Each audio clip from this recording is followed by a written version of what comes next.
Hi friends, ಎಲ್ಲರೂ ಹೇಗಿದ್ದೀರಾ? ನಾನು ತುಂಬಾ ಚೆನ್ನಾಗಿದ್ದೀನಿ. ಯಾರೆಲ್ಲ ನನ್ನ ವಿಡಿಯೋ ಫಸ್ಟ್ ಟೈಮ್ ನೋಡ್ತಿದ್ದೀರೋ ಪ್ಲೀಸ್ ಸಬ್ಸ್ಕ್ರೈಬ್ ಮಾಡ್ಕೊಂಡು ನೋಡಿ, ಪಕ್ಕದಲ್ಲಿರೋ ಬೆಲ್ಲೈಕನ್ನ ಪ್ರೆಸ್ ಮಾಡಿ. ನಾನು ಮಾಡೋ ಪ್ರತಿ ವಿಡಿಯೋನು ನಿಮಗೆ ನೋಟಿಫಿಕೇಶನ್ ಬರುತ್ತೆ. ಇವತ್ತು ಏನಿಲ್ಲ, ಸಾಂಬಾರ್ಗೆ ಏನು ಮಾಡೋದು ಅಂತ ಯೋಚನೆ ಮಾಡ್ತಾಯಿದ್ದೆ. ಕಡಲೆಕಾಳಿತ್ತು, ಅದನ್ನು 1 ಅವರ್ ನೆನೆಸಿದ್ದೆ. ಯಾಕಂದರೆ ಸಡನ್ನಾಗಿ ಮಾಡಿದ್ರೆ ಬೇಗ ಕುಕ್ಕರಲ್ಲಿ ಹಾಕಿದ್ರೂ ಬೇಯಲ್ಲ ಅದು. ಅದರಿಂದ ಏನು ಮಾಡೋದಪ್ಪ ಅಂದರೆ ಬೆಳಿಗ್ಗೆ ಎದ್ದ ತಕ್ಷಣ ಅದನ್ನು ನೆನೆಸ್ಕೊಂಡೆ. ಬಿಸಿನೀರಲ್ಲಿ ನೆನೆಸಿದ್ರೆ ಫ್ರೆಂಡ್ಸ್, ಇದೊಂದು ಟಿಪ್ಸ್ ಮಾಡಿ. ಬಿಸಿನೀರಲ್ಲಿ ನೆನೆಸಿದ್ರೆ ನೀವು ಬೇಗ ನೆನೆಯುತ್ತೆ. ಯಾವುದೇ ಕಾಳಾಗಲಿ, ಹುಳ್ಳಿಕಾಳು, ತೊಗರಿಕಾಳು, ಏನೇ ಕಾಳಾಗಲಿ ಬೇಗ ನೆನೆಯುತ್ತೆ, ಅಡುಗೆ ಬೇಗ ಆಗುತ್ತೆ. ಅದರಿಂದ ನಾನು ಟಿಫನ್ ಮಾಡೋ ಟೈಮಲ್ಲೇ ಕಡಲೆಕಾಳನ್ನ ನೆನೆಸಿದ್ದೆ. ಒಂದು 3 ಅವರ್ 4 ಅವರ್ ನೆಂದಿತ್ತು ಅಂದ್ಕೊಳ್ಳಿ. ಅದನ್ನು ಸಾಂಬಾರು ಮಾಡೋಣ. ಬೆಳಿಗ್ಗೆ ಅವಲಕ್ಕಿ ಈಗ ಏನಪ್ಪ ಮಾಡೋದು, ಸರಿ ಕಾಳಿ ಜಾಸ್ತಿ ಇತ್ತು, ಸರಿ ಅದನ್ನೇ ಮಾಡೋಣ ಅಂತ ಫೈನಲಾಗಿ ಡಿಸೈಡ್ ಮಾಡಿ ಇಲ್ಲೊಂದು ಬಾಣಲಿಗೆ ಈರುಳ್ಳಿ, ಬೆಳ್ಳುಳ್ಳಿ, ಶುಂಠಿ, ಚಕ್ಕೆ, ಲವಂಗ, ಲಾಸ್ಟಲ್ಲಿ ಟೊಮೊಟೊ ಇಷ್ಟು ಫ್ರೆಂಡ್ಸ್. ಯಾಕಂದರೆ ನಾನು ಮರ್ತೋಗ್ತೀನಿ ಏನು ಹೇಳ್ತೀನಿ ಅಂತ, ಅದರಿಂದ ಬೇಗ ಹೇಳ್ಬಿಟ್ಟೆ. ಅದೊಂದು ಕೆಲಸ ಮುಗೀತು ಅಲ್ವಾ. ಫೈನಲಾಗಿ ಇನ್ನೊಂದು ಮರ್ತೋಗಿದ್ದೀನಿ ನೋಡಿರಿ.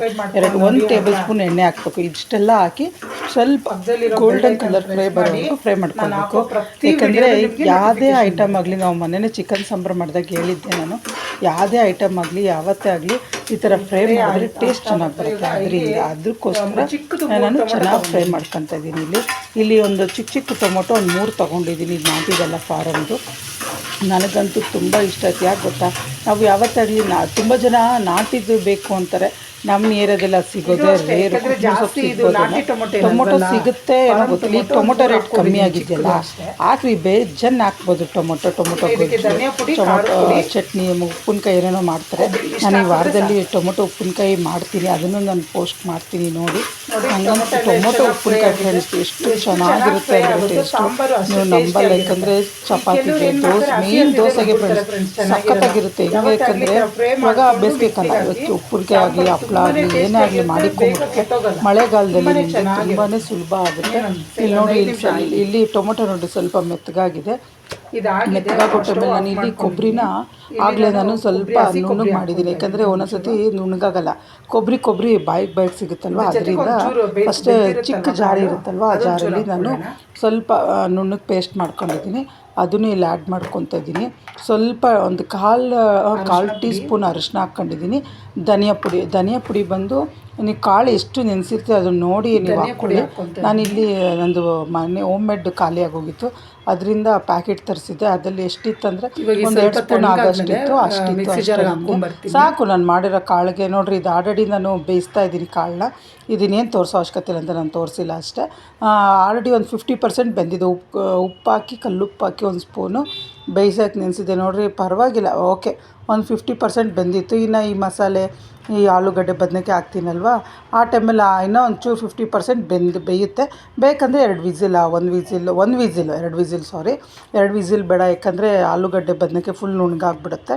ಈ ಟೈಮಲ್ಲಿ ನಾನು 2 ಬದನೆಕಾಯಿ, 2 ಆಲೂಗಡ್ಡೆ ಹಾಕ್ಕೊಂಡಿದ್ದೀನಿ. ಇದು ಆಪ್ಷನಲ್ಲು. ಯಾಕಂದರೆ ಈ ಥರ ಮಾಡಿದ್ರೆ ಈ ಹಳ್ಳಿ ಕಡೆ ಜಾತ್ರೆಗಳಲ್ಲಿ, ಫಂಕ್ಷನ್ ಟೈಮಲ್ಲಿ ಮಾಡ್ತಾರೆ ಕಾಳು ಸಾರು ಅಂತ, ಎಷ್ಟು ಚೆನ್ನಾಗಿರುತ್ತೆ ಫ್ರೆಂಡ್ಸ್. ನಂಗೆ ತುಂಬ ಇಷ್ಟ. ದೇವಸ್ಥಾನದಲ್ಲಿ ಶಿವರಾತ್ರಿ ಟೈಮಲ್ಲಿ ಮಾಡ್ತಾರೆ ನೋಡಿರಿ, ಆ ಥರ ಎಷ್ಟು ಮಿಕ್ಸೆಡ್ ಕಾಳು. ನಾನಿಲ್ಲಿ ಬರೀ 1 ಕಾಳು ಹಾಕಿದ್ದೀನಿ ಅಷ್ಟೇ. ಮಿಕ್ಸೆಡ್ ಕಾಳು ಹಾಕ್ತಾರೆ, ಎಷ್ಟು ಚೆನ್ನಾಗಿರುತ್ತೆ ಅಂದರೆ ಅಷ್ಟು ಚೆನ್ನಾಗಿರುತ್ತೆ. ನಾನಿಲ್ಲಿ ಆಲೂಗಡ್ಡೆ ಬದನೆಕಾಯಿ ಹಾಕ್ಕೊಂಡಾದ್ಮೇಲೆ ಮಸಾಲೆ ರುಬ್ಬಿಕೊಂಡಿದ್ನಲ್ಲ, ಅದನ್ನು ಚೂರು ಮಿಕ್ಸ್ ಮಾಡಿಕೊಂಡು ಉಪ್ಪು ನಾನು ಹಾಕಿದ್ದೀನಿ. ಮತ್ತು ಬೈ ಚಾನ್ಸ್ ನನಗೆ ಕಮ್ಮಿ ಬಿತ್ತಪ್ಪ ಅಂದರೆ ಒಂಚೂರು ಆ್ಯಡ್ ಮಾಡ್ಕೊಬೋದು. ಯಾಕಂದರೆ ಜಾಸ್ತಿ ಆದರೆ ತಿನ್ನೋಕ್ಕಾಗಲ್ಲ ಫ್ರೆಂಡ್ಸ್. ಕಮ್ಮಿ ಆದರೆ ನಾವು ಹಂಗೋ ಹಿಂಗೋ ಏನೋ ಅಡ್ಜಸ್ಟ್ ಮಾಡ್ಕೊಬೋದು. ಕಮ್ಮಿ ತಿಂತಾರೆ, ಬೇಕಂದ್ರೆ ಹಾಕ್ಕೊತಾರೆ. ಜಾಸ್ತಿ ಹಾಕಿದ್ರೆ ಮಾತ್ರ ಮನೆಯಲ್ಲಿ ಸುಪ್ರಭಾತ ಸೇವೆಗಳು ನಡೆಯುತ್ತವೆ. ಅದರಿಂದ ದಯವಿಟ್ಟು ಎಲ್ಲರೂ ಉಪ್ಪು ಜಾಸ್ತಿ ತಿನ್ನಬೇಡಿ, ಕಮ್ಮಿ ತಿನ್ನಿ. ನಾನು ಜಾಸ್ತಿ ತಿಂತೀನಿ, ಅದರಿಂದ ಇದ್ರ ಬಗ್ಗೆ ಮಾತಾಡ್ತಾ ಇದ್ದೀನಿ. ಈಗ ನುಣ್ಣಗೆ ಪೇಸ್ಟ್ ಮಾಡ್ಕೊಂಡಿದ್ನಲ್ವ, ಅದನ್ನು ಪೇಸ್ಟು ಇದಕ್ಕೆ ಆ್ಯಡ್ ಮಾಡ್ಕೊಂಬಿಡಿ. ಈಗೂ ಅಷ್ಟೇ, ನಾನಿಲ್ಲಿ ಹಾಗೇ ಬೇಯುತ್ತೆ ಅಂದ್ಕೊಂಡೆ, ನನಗೆ ಪೇಷನ್ಸ್ ಇರಲಿಲ್ಲ. ಅಯ್ಯೋ ಬಿಡಿ, ಯಾರು ಅದ್ರ ಮುಂದೆ ನಿಂತ್ಕೊಳ್ಳೋದು ಅಂದ್ಬಿಟ್ಟು 1 ವಿಸಿಲ್ ಹಾಕ್ಸೋಣ ಅಂತ ಒಂಚೂರು ಉಪ್ಪು ಶಾರ್ಟೇಜ್ ಬಿತ್ತು ಅನ್ನಿಸ್ತು. ಒಂದು 1/4 ಟೀ ಸ್ಪೂನ್ ಹಾಕ್ಕೊಂಡೆ. ಅದರಲ್ಲಿ ಇದು ಬಂತೋ ಇಲ್ಲೋ ಗೊತ್ತಿಲ್ಲ. ಮತ್ತು ಮಸಾಲೆ ಎಲ್ಲ ಕ್ಲೀನ್ ಮಾಡಿದ್ನಲ್ಲ, ಅದು ಮಿಕ್ಸಿ ಜಾರ್ಗೆ ಒಂಚೂರು ನೀರು ಹಾಕಿ, ನಿಮಗೆ ಎಷ್ಟು ತಿಕ್ನೆಸ್ ಬೇಕಾ, ಇಲ್ಲ ಒಂಚೂರು ತಿಳಿಬೇಕಾ. ನನಗಿಲ್ಲಿ ಮುದ್ದೆಗೆ ಹಾಗೂ ಚಪಾತಿ ಮತ್ತು ಅನ್ನಕ್ಕೆ 3ಕ್ಕೂ ನನಗೆ ಬೇಕು. ಯಾಕಂದರೆ ನನ್ನ ಮಗ ಚಪಾತಿ ತಿಂತಾನೆ, ನಮ್ಮ ಹಸ್ಬೆಂಡು ಮುದ್ದೆ, ನನಗೆ ಅನ್ನಕ್ಕೆ 3ಕ್ಕೂ ಬೇಕಲ್ವ. ಅದರಿಂದ ಇನ್ನೂ ಇದು ಸ್ವಲ್ಪ ಕುದಿ ಬಂದಮೇಲೆ ಇನ್ನೂ ಗಟ್ಟಿ ಆಯಿತು ಫ್ರೆಂಡ್ಸ್. ನಾನು ಇದು ಸಾಂಬಾರು ಮಾಡಿ ಬಟ್ಟೆ ಹಾರಕ್ಕೆ ಬರೋಷ್ಟರೊಳಗಡೆ ನಾನು ಕುದಿಯೋಕೆ ಇಕ್ಕಿದ್ನಲ್ವ ಸ್ವಲ್ಪ ಗಟ್ಟಿಗೆ ಆಗಿತ್ತು, ನನಗೆ ಚೆನ್ನಾಗಿ ಬಂದಿತ್ತು. ಇನ್ನೊಂದು ಚೂರು ಉಪ್ಪು ಶಾರ್ಟೇಜ್ ಬಿತ್ತು ಅನ್ನಿಸ್ತು ನನಗೆ ಟೇಸ್ಟ್ ನೋಡಿದಾಗ. ಇನ್ನೊಂದು 1/4 ಟೀ ಸ್ಪೂನ್ ಹಾಕ್ಕೊಂಡೆ. ಕಲ್ಲುಪ್ಪು ಹಾಕ್ಕೊಂಡಿದ್ದೀನಿ. ಕೆಲವರು ಸಾಫ್ಟ್ ಆಗಿರುತ್ತಲ್ಲ ಉಪ್ಪು, ಅದನ್ನು ಹಾಕ್ಕೊತಾರೆ. ಯಾಕಂದರೆ ಅದು ನಂಗೆ ಅದಷ್ಟು ಅಳತೆ, ಇದು ಕಲ್ಲುಪ್ಪು ಅಳತೆ ಗೊತ್ತಾಗಲ್ಲ ಫ್ರೆಂಡ್ಸ್. ಈ ನಡುವೆ ನಾನು ಅಭ್ಯಾಸ ಮಾಡ್ಕೊಂಡಿದ್ದೀನಿ ಕಲ್ಲುಪ್ಪೇ ಹಾಕಬೇಕು ಅಂತಾರೆ. ಹೇಳ್ಬೇಕಂದ್ರೆ ಅನ್ನ ಇಕ್ಕಿದಾಗೂ ಅಷ್ಟೇ, ಅನ್ನ ಮಾಡಿದಾಗೂ ಕೆಲವರು ಉಪ್ಪು ಹಾಕಿ ಬೇಯಿಸ್ತಾರೆ, ಕೆಲವರು ಉಪ್ಪು ಹಾಕ್ದಿದ್ರೆ ಬೇಯಿಸ್ತಾರೆ. ನಾನು ಮಾತ್ರ ಉಪ್ಪು ಹಾಕಿ ಸ್ವಲ್ಪ ಅನ್ನಕ್ಕೆ ಲೈಟಾಗಿ ಗಂಜಿ ಬಗ್ಗಿಸ್ತೀನಲ್ವ, ಅದರಿಂದ ಲೈಟಾಗಿ ಉಪ್ಪು ಹಾಕ್ತೀನಿ ನಾನು. ಇಲ್ಲಿ ಅಡುಗೆ ರೆಡಿ ಆಗ್ತಾಯಿತ್ತು. ಇಲ್ಲಿ ಆಲ್ರೆಡಿ ಅಡುಗೆ ರೆಡಿ ಆಗ್ತಾಯಿತ್ತು. ನಾನು ಇಲ್ಲಿ ಮಿಷಿನ್ಗೆ ಬಟ್ಟೆ ಹಾಕಿದ್ದೆ. ಇವತ್ತೇನೋ ಮಳೆ ಬರೋಂಗಿತ್ತು ಫ್ರೆಂಡ್ಸ್, ಅದರಿಂದ ನಾನು ಮಳೆ ಬರುತ್ತೇನೋ ಅಂತ ಇಲ್ಲಿ ಸಾಂಬಾರ್ಗೆ ಇಕ್ಬಿಟ್ಟು ಬಟ್ಟೆ ಹಾರಕ್ಕೆ ಹೋದೆ. ಒಗ್ಗರಣೆ ಹಾಕಿ ಬಂದೆ. ಅಷ್ಟೊತ್ತಿಗೆ ಬಟ್ಟೆ ಹಾರಕೋಣ ಮಿಷಿನಲ್ಲಿ ಬಟ್ಟೆ ಹಾಕಿದ್ದೆ, ಮುಗ್ದಿತ್ತು. ಯಪ್ಪ ಒಂದು ಬಿಸಿಲಿತ್ತು ಫ್ರೆಂಡ್ಸ್, ತಡಿಯೋಕ್ಕಾಗಲಿ. ಇವತ್ತು ಇನ್ನೆಷ್ಟು ಮಳೆ ಬರುತ್ತೋ ಗೊತ್ತಿಲ್ಲ. ನಿನ್ನೆ ಮಾತ್ರ ಸಖತ್ತಾಗಿ ಮಳೆ ಬಂದಿತ್ತು. ನಾನು ಬಟ್ಟೆ ಹಾರಾಕ್ತಾಯಿದ್ದೆ, ನನ್ನ ಮಗ ವಿಡಿಯೋ ಮಾಡಿದೆ, ನಂಗೆ ಗೊತ್ತೇ ಇಲ್ಲ, ಅಲ್ಲರಿಗೂ ಗೊತ್ತಾಗಿಲ್ಲ. ಆಮೇಲೆ ಹೇಳ್ದೆ ಟ್ರೈಪಾಡ್ ಇಟ್ಕೊಂಡಿದ್ದೆ, ಏನು ಮಾಡ್ತಿದ್ದೆ ಅಂದರೆ ವಿಡಿಯೋ ಮಾಡ್ತಾಯಿದ್ದೀನಿ ಅಂದ. ಸರಿ ಬಿಡೋ ಇನ್ನೇನು ಮಾಡೋದು ಅಂತ ಅದೇ ಅಂತ ಇದ್ದೆ. ಬಿಸಿಲಲ್ಲಿ ಕೂತ್ಕೋಬೇಡ ಹೋಗು ಅಂದರೆ ಮನೆ ಮುಂದೆ ಶೀಟ್ ಹಾಕಿದ್ದೀವಿ, ಆದರೂ ತುಂಬ ಬಿಸಿಲಿದೆ ಫ್ರೆಂಡ್ಸ್, ತಡಿಯೋಕ್ಕಾಗಲ್ಲ, ಆ ರೇಂಜಲ್ಲಿ ಬಿಸಿಲಿದೆ.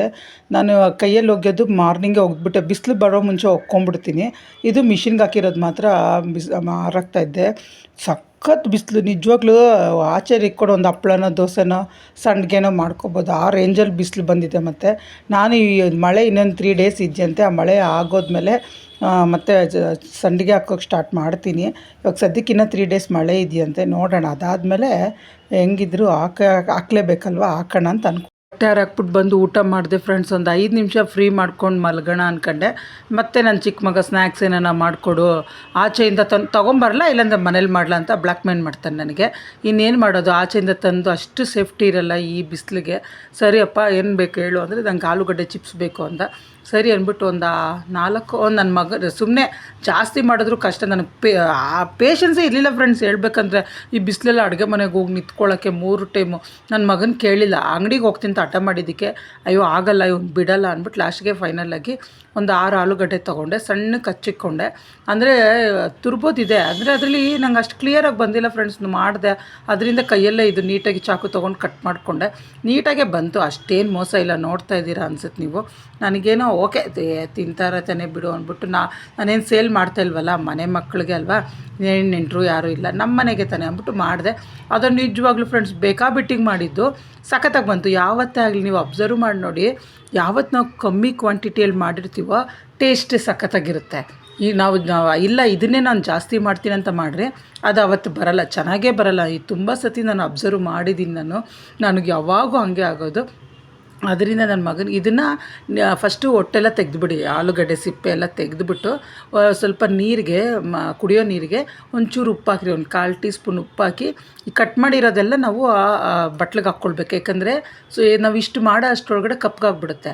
ಆ ಉಪ್ಪಲ್ಲಿ ನೀರಿಂದ ತೆಗೆದು ಒಂದು ಕಾಟನ್ ಬಟ್ಟೆ ತೊಗೊಂಡು ಆ ಕಾಟನ್ ಬಟ್ಟೆ ಮೇಲೆ ಎಲ್ಲ ಫ್ಯಾನ್ ಕೆಳಗಡೆ ಇದನ್ನು ಹಾಕ್ಕೊಳ್ರಿ. ಒಂದೊಂದು ಟ್ರಿಪ್ಪೇ, ಇವಾಗ ಒಂದು ಟ್ರಿಪ್ ಒಂದು ಬ್ಯಾಚ್ ಹಾಕಿರ್ತೀರ, ನೆಕ್ಸ್ಟ್ ಇನ್ನೊಂದು ಟ್ರಿಪ್, ಆ ಥರ 1 ಬೈ 1 ಹಾಕ್ಕೊಂಡೋದ್ರೆ ನೀರೆಲ್ಲ ಇರುತ್ತೆ ಆಲ್ರೆಡಿ ಕಾಟನ್ ಬಟ್ಟೆ ಮೇಲೆ. ಯಾಕಂದರೆ ನೀರಿದ್ದಾಗ, ಯಾಕಂದ್ರೆ ನೀರಿಂದ ತೆಗೆದ ತಕ್ಷಣ ನಾವು ಎಣ್ಣೆಗೆ ಹಾಕಿದ್ರೆ ತುಂಬ ಎಗರುತ್ತೆ ಫ್ರೆಂಡ್ಸ್. ಯಾಕಂದರೆ ಕಣ್ಣಿಗೆಲ್ಲ ಎಗರುತ್ತೆ, ಸೇಫ್ಟಿಯಾಗಿ ಮಾಡಬೇಕಲ್ವ. ಅದರಿಂದ ಕಾಟನ್ ಬಟ್ಟೆ ಮೇಲೆ ಇಲ್ಲ ಟಿಶ್ಯೂ ಪೇಪರ್ ಮೇಲೆ ಆ ಥರ ಹಾಕ್ಬಿಟ್ಟು ನೀವು ಎಣ್ಣೆಗೆ ಹಾಕ್ರಿ, ಏನಾಗಲ್ಲ. ಕೆಲವರು ಕೇರಳ ಸೈಡವ್ರು ಏನು ಮಾಡ್ತಾರೆ ಅಂದರೆ, ನಮ್ಮ ಮನೆ ಪಕ್ಕದಲ್ಲಿದ್ದಾರೆ, ಅವ್ರೇನು ಮಾಡ್ತಾರೆ, ಇದೇ ಎಣ್ಣೆಗೆ 1 ಗ್ಲಾಸ್ ನೀರು ತೊಗೊಂಡು ಅದಕ್ಕೊಂಚೂರು ಉಪ್ಪು ಹಾಕಿ ಆ ನೀರನ್ನ ಎಣ್ಣೆಗೆ ಹಾಕ್ತಾರೆ ಫ್ರೆಂಡ್ಸ್. ನಾನು ಎಲ್ಲೂ ನೋಡಿಲ್ಲ ಅದು.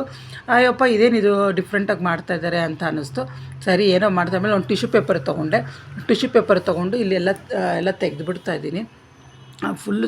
ನಿಜವಾಗ್ಲೂ ಫ್ರೆಂಡ್ಸ್ ಇದಕ್ಕೆ ಉಪ್ಪು ಸ್ವಲ್ಪ ಹಾಕಿದೆ, ನನಗೆ ಖಾರ ಇಷ್ಟ ಆಗಿಲ್ಲ, ಅದರಿಂದ ಸ್ವಲ್ಪ ಲೈಟಾಗಿ ಉಪ್ಪು ಹಾಕಿದೆ. ಸಖತ್ತಾಗಿತ್ತು, ನಿಜವಾಗ್ಲೂ ಚೆನ್ನಾಗಿತ್ತು, ನನಗಂತೂ ತುಂಬ ಇಷ್ಟ ಆಯಿತು. ನನ್ನ ಮಗನಿಗೆ ಮಾಡೋಕ್ಕೋಗಿ ನಾನೇ ಅರ್ಧ ತಿಂದಾಕಿದ್ದೀನಿ ಹೇಳ್ಬೇಕಂದ್ರೆ. ನನ್ನ ದೊಡ್ಡ ಮಗ ಬಂದಮೇಲೆ ಅವನಿಗೆ ಮಾಡ್ಕೊಳ್ಳೋಣ ಅಂತ. ಆಮೇಲೆ ಇವ್ನಿಗೆ ಎಷ್ಟು ಬೇಕೋ ಇವ್ನಿಗೆ ಮಾತ್ರ ಸಪ್ರೇಟ್ ಮಾಡಿಕೊಟ್ಟೆ. ಮತ್ತು ಅವಂದು ಎತ್ಕೊತಾನೆ, ದೊಡ್ಡೊಂದು ಬೇಕು ಅಂತಾನೆ ಕೇಳಿದ್ರೆ, ಮತ್ತು ಅವಂದು ತಿನ್ಬಿಡ್ತಾನೆ ಅಂದ್ಬಿಟ್ಟು ನೀನು ಎಷ್ಟು ಬೇಕೋ ನೀನು ತಿನ್ನು, ಅವ್ನಿಗೆ ಸಪ್ರೇಟ್ ಮಾಡಿಕೊಡ್ತೀನಿ ಅಂತ ಫಸ್ಟ್ ಅವ್ನಿಗೆ ಮಾಡಿಕೊಟ್ಟೆ. ನೆಕ್ಸ್ಟ್ ಅಷ್ಟೊತ್ತಿಗೆ ನನ್ನ ದೊಡ್ಡ ಮಗ ಬಂದ, ಅವನಿಗೂ ಮಾಡಿಕೊಟ್ಟೆ. ನೋಡಿರಿ ಇದು ನನ್ನ ಫೈನಲಾಗಿ ಬಂತು, ತುಂಬಾ ಚೆನ್ನಾಗಿ ಬಂತು. ಇಷ್ಟೊತ್ತು ನನ್ನ ವಿಡಿಯೋ ನೋಡಿದ್ದಕ್ಕೆ ಥ್ಯಾಂಕ್ ಯು ಸೋ ಮಚ್.